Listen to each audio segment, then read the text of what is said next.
Kaiju nomor 8 atau Kaiju Hachigo merupakan manga yang ditulis serta diilustrasikan oleh Naoya Matsumoto dan diterbitkan oleh Shueisha. Kalian bisa baca manga ini secara resmi di aplikasi Manga Plus. Manga ini memiliki genre action, horror, komedi, dan juga fantasi. Serial manga ini sangatlah bagus dan cukup membuat saya tertarik dengan manga ini karena memiliki awalan yang menarik dan unik untuk dibaca.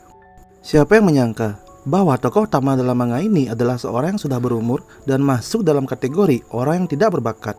Karena ada suatu kejadian, dia bisa mengejar apa yang dia impikan, meskipun dari satu sisi itu merupakan konflik utama pada manga ini. Komedi yang disajikan pada manga ini sudah pasti menarik untuk dibaca, karena tokoh utama dalam manga ini adalah orang yang terlalu santai dan juga orang yang terlalu terledor. Hal itulah yang membuat banyak kejadian menarik pada serial manga ini. Selain itu, terdapat karakter-karakter lain yang mendukung komedi yang ditampilkan oleh karakter utama, sehingga menimbulkan bacaan yang menghibur serta menarik untuk dinikmati. Jadi untuk kali ini saya akan mencoba meringkas dari chapter 1 sampai chapter 34. Sebenarnya untuk chapter terbaru sudah keluar, mungkin nanti akan saya bikinkan part selanjutnya. Jadi saya harap kalian untuk membaca manganya, karena dalam video ini akan ada beberapa hal yang terlewat. Daripada berbasa-basi, kita langsung saja menuju ke pembahasan manganya.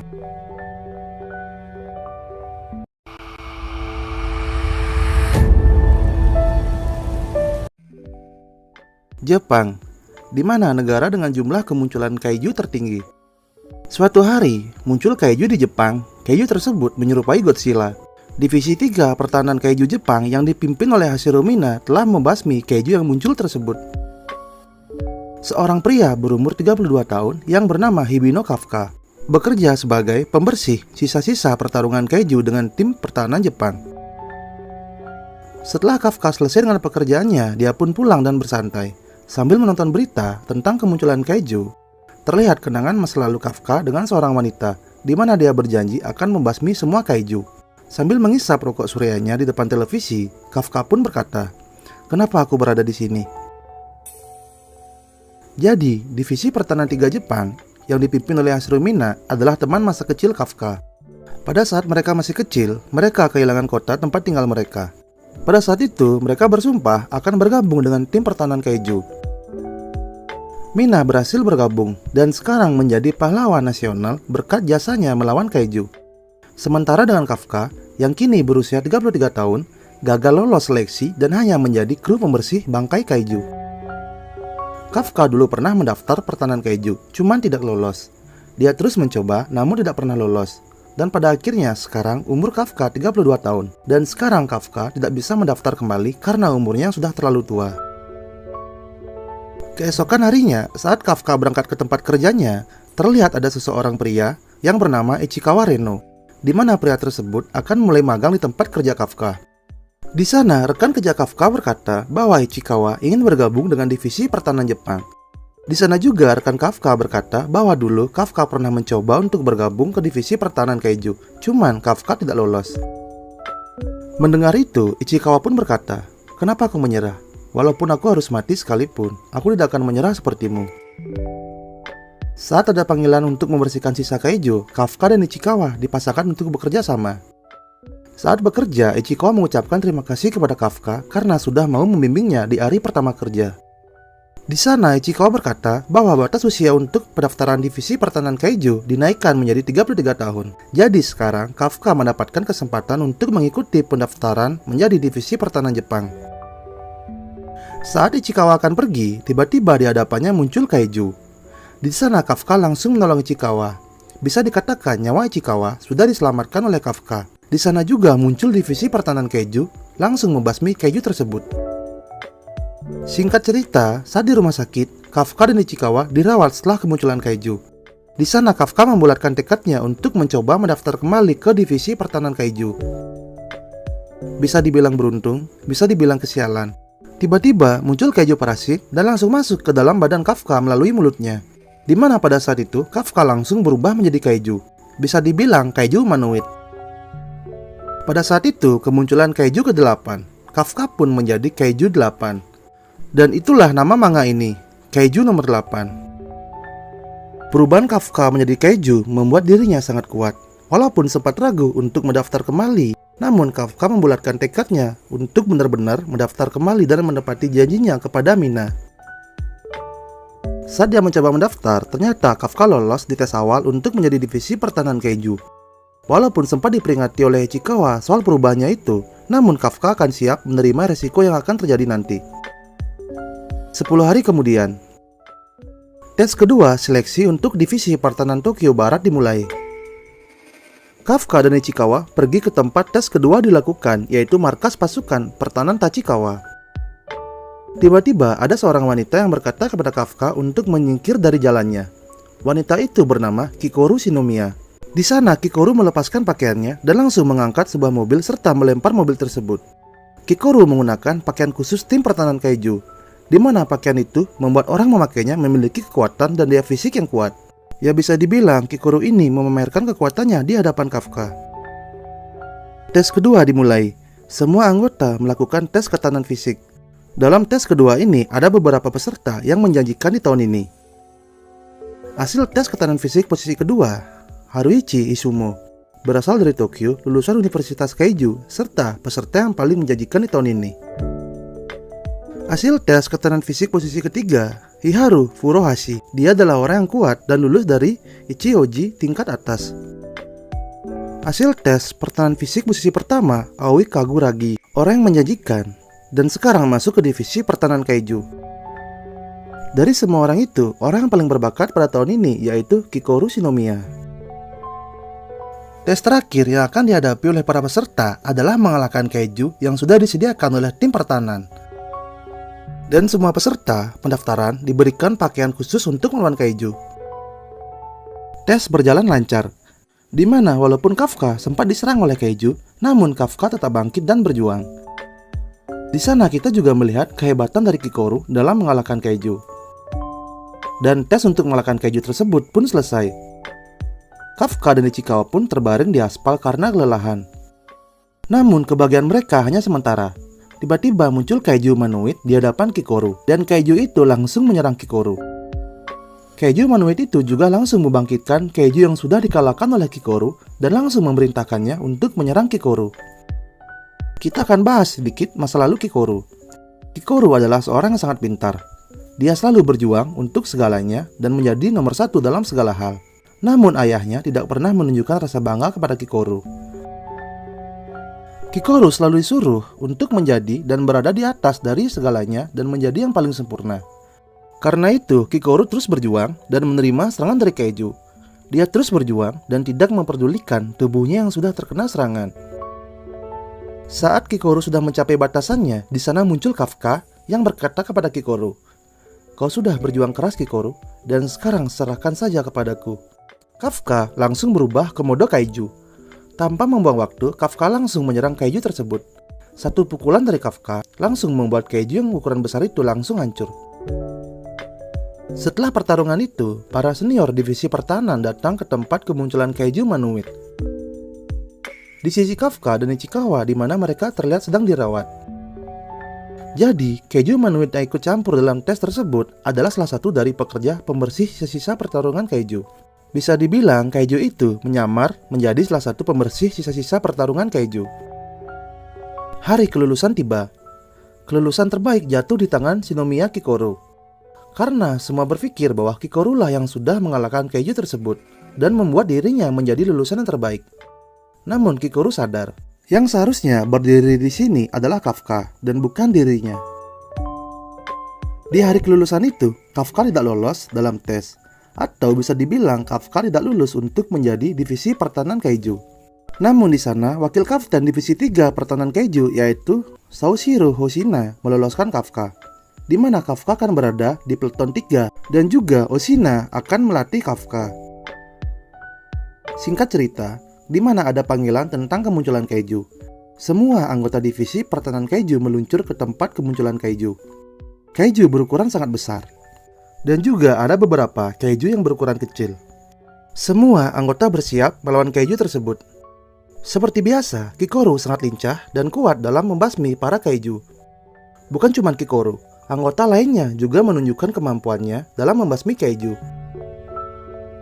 Saya akan memperjelaskan singkat tentang senjata yang digunakan untuk membasmi kaiju. Jadi mungkin ada beberapa penjelasan dari ini yang sedikit salah. Kalian juga bisa bantu untuk menjelaskannya di kolom komentar. Peluru peledak yang ada di dalam senjata diambil dari kaiju yang muncul pada tanggal 4 Agustus tahun 1970. Diambil dari kemunculan kaiju pada tanggal 19 Februari tahun 1988. Bukan cuma peluru saja, bagian senjata yang digantikan dengan bagian kaiju akan memberikan sifat berbagai kaiju yang ada di dalam senjata tersebut. Kembali ke pertarungan. Tiba-tiba muncul kaiju humanoid yang mengaco saat tes seleksi sebelumnya. Kafka pun berubah ke dalam mode kaiju secara diam-diam dan melawan kaiju humanoid tersebut. Kafka dengan mudah bisa mengalahkannya, dan kaiju tersebut berhasil meloloskan dirinya dari Kafka. Di sana, Kafka juga harus melawan Oshina. Karena Oshina tidak tahu bahwa itu adalah Kafka, dan menganggap kaiju di depannya adalah kaiju yang memang harus dibasmi. Kekuatan dari Oshina tidak bisa dianggap remeh. Cara bertarung Oshina adalah menggunakan dua buah katana. Kecepatan dan teknik berpedang Oshina sangatlah kuat. Kafka tidak mau menyerang Oshina. Kafka hanya bisa menghindari Oshina yang terus-menerus menyerangnya. Dan pada akhirnya, Kafka harus kehilangan satu kaki dan juga satu tangannya. Dengan cepat di sana, Kafka berhasil kabur dari hadapan Oshina. Nampak kecurigaan dari Oshina terhadap kaiju yang dia lawan. Kembali ke kaiju humanoid yang berhasil kabur saat melawan Kafka, di mana kaiju itu menyerang seorang di jalan dan langsung menggunakan badan orang tersebut. Beberapa hari kemudian, terlihat anggota yang merayakan keberhasilan misi pertama mereka melawan kaiju, di mana mereka melakukan makan-makan bersama dan juga minum-minum bersama. Saya tekankan sekali lagi, ini adalah cerita yang saya singkat. Jadi saya harap kalian untuk membaca manganya agar mendapatkan hal penting yang terlewatkan dari apa yang saya ceritakan. Beberapa hari kemudian, 8.000 meter di atas markas Tachikawa, terlihat banyak kaiju yang terbang, di mana kaiju tersebut langsung menyerang markas Tachikawa. Kaiju yang menyerang markas Tachikawa adalah kaiju yang bertipe Pterosaur. Pterosaur apalah gitu, lupa saya. Juga penyebutannya rada susah, jadi mohon dimaafkan atau mohon dimaklumi. Sejak tahun 70-an sudah ada 19 jenis kaiju yang bertipe Pterosaur, dan mereka semua memiliki ketertarikan yang khusus. Walaupun mereka mempunyai rasa ketertarikan yang khusus, namun mereka semua adalah kaiju yang bertipe penyendiri, dan di sana ada kaiju yang cukup kuat untuk mengendalikan tipe kaiju Pterosaur. Terlihat ada kaiju yang berjalan ke arah Oshina dan berkata, "Siapakah yang paling kuat di sini?" Oshina pun langsung bertarung dengan kaiju tersebut. Kaiju yang di hadapan Oshina sangatlah kuat dan cepat. Pertarungan sengit antara Oshina dengan kaiju tersebut. Di tempat lain, terlihat Kikoru yang sudah menggunakan senjata barunya, yaitu sebuah kapak yang berukuran sangat besar. Kembali ke Oshina. Di sana Oshina melepaskan 92% kekuatannya untuk melawan kaiju. Gerak cepat, Oshina langsung menyerang kaiju tersebut menggunakan katana. Oshina terus menyerang kaiju tersebut. Tiba-tiba kaiju tersebut berubah bentuk, di mana perlahan semakin membesar, dan kaiju itu pun berubah menjadi kaiju yang sangat besar. Walaupun ukuran kaiju itu sangat besar, Oshina terus melawan kaiju tersebut, dan pada akhirnya baju tempur yang digunakan oleh Oshina sudah mencapai batasan. Terlihat Oshina akan segera diserang oleh kaiju, namun Oshina berhasil menghindar dan dia pun tetap melawan kaiju tersebut. Dan pada akhirnya, Oshina pun terkena pukulan dari kaiju tersebut.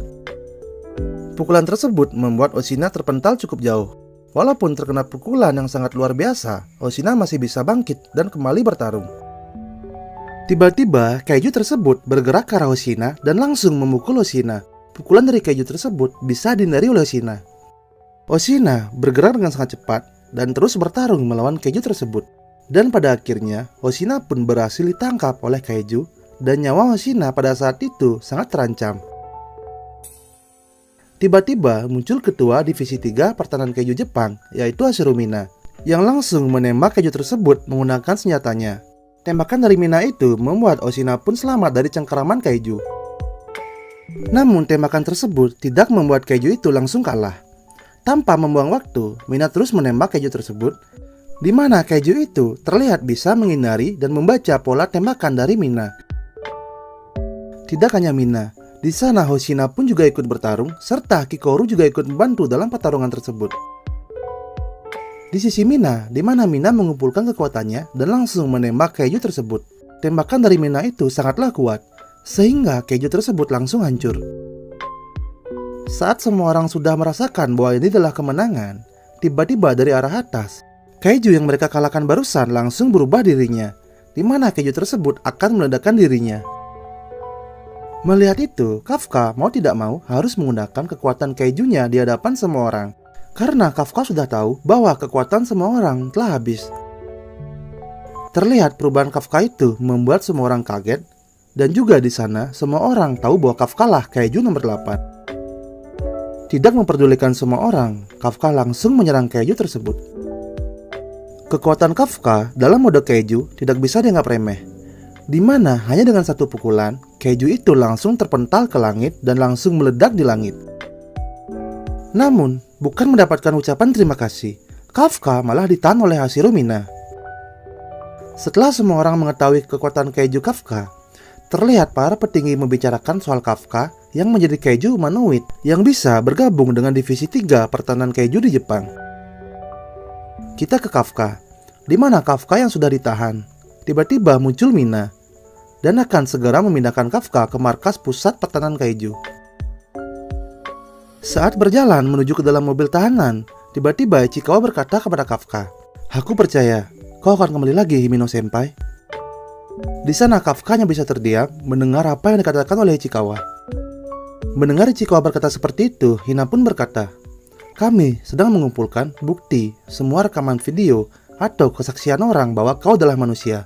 Aku juga sedang mengumpulkan semua laporan kinerja kerjamu selama ini, agar kau tidak dihukum mati." Di sana Kafka hanya bisa terdiam mendengar apa yang dikatakan oleh Mina. Lalu Mina pun melanjutkan perkataannya, "Jadi, tidak ada seorang pun di unit 3 ini yang menganggap dirimu sebagai pengkhianat, Kafka?" Terlihat di sana Kafka seperti menahan air matanya untuk keluar.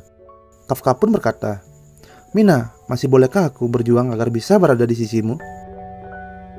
Sambil menatap ke arah Kafka, Mina menjawab, "Tentu saja, aku akan selalu menunggumu." Kafka pun langsung meneteskan air matanya setelah mendengar Mina berkata seperti itu. Kota Tokyo, Distrik Koto, Pangkalan Ariake Rinkai. Sebuah pintu perlahan terbuka. Terlihat Kafka yang duduk di tengah-tengah ruangan. Kita kembali ke unit 3 pertahanan keju, di mana terlihat semua orang masih belum mempercayai bahwa Kafka adalah keju nomor 8. Beberapa saat kemudian, Haruichi Izumo, Hiharu Furuhashi, Aoi Kaguragi, dan juga Ichikawa Reno dipanggil untuk menghadap ke ketua divisi 3 pertahanan keju Jepang, yaitu Mina. Di sana Mina mengatakan bahwa mereka akan dipindahkan ke unit lain untuk sementara. Alasan mereka dipindahkan karena kemunculan keju nomor 9 dan juga keju nomor 10. Tempo hari membuat pangkalan Tachikawa kehilangan fungsinya 75%. Oleh karena itu, pangkalan ini tidak akan lagi menjalankan fungsinya sebagai tempat pelatihan anggota baru divisi pertahanan kaiju. Dan juga untuk kedepannya, mereka akan menjadi rentetan bencana kaiju tipe khusus. Terlihat di sana, mereka sangat kaget dan tidak setuju tentang perpindahan ke unit lain. Namun tiba-tiba Ichikawa berkata, "Aku setuju, aku ingin menjadi lebih kuat." Mendengar Ichikawa berkata seperti itu, semua teman-temannya setuju dengan perpindahan ke unit lain. Di tempat lain, Kikoru yang datang menemui ayahnya, yaitu Direktur Pasukan Pertahanan Kaiju, Shinomiya Hisao. Di sana Kikoru berkata kepada ayahnya bahwa Kafka telah menyelamatkan hidupnya, dan Kikoru meminta keringanan untuk hukuman yang akan diterima oleh Kafka. Namun di sana, ayahnya mengeluarkan sebuah foto, yaitu bagian dalam tubuh Kafka. Ayahnya Kikoru berkata bahwa benda yang seperti jantung di dada kirinya adalah inti monster. Dan inti monster Kafka sama dengan inti monster yang sudah membunuh ibu Kikoru. Mendengar itu, Kikoru hanya bisa terdiam. Dan perlahan Kikoru melangkah keluar dan berkata, "Walaupun begitu, aku tetap percaya kepadanya." Kita kembali ke Kafka, di mana Kafka yang sudah membulatkan tekadnya untuk membuktikan bahwa dirinya adalah manusia. Tiba-tiba, kepala komandan Shinomiya datang berjalan ke arah Kafka. Melihat kepala komandan, Kafka pun berteriak dan berkata bahwa dia bukanlah kaiju nomor 8. Tiba-tiba kepala komandan Shinomiya langsung menembak Kafka. Namun tembakan itu bisa ditangkis oleh Kafka menggunakan kekuatan kaijunya. Tidak selesai dengan itu, kepala komandan bergerak dengan sangat cepat ke arah Kafka dan langsung menyerang Kafka. Setelah menyerang Kafka, kepala komandan tersebut langsung mengambil sampel darah Kafka dan berkata, "Kuberitahu kau satu hal, di dunia ini tidak ada manusia yang bisa menahan peluru tanpa baju pelindung."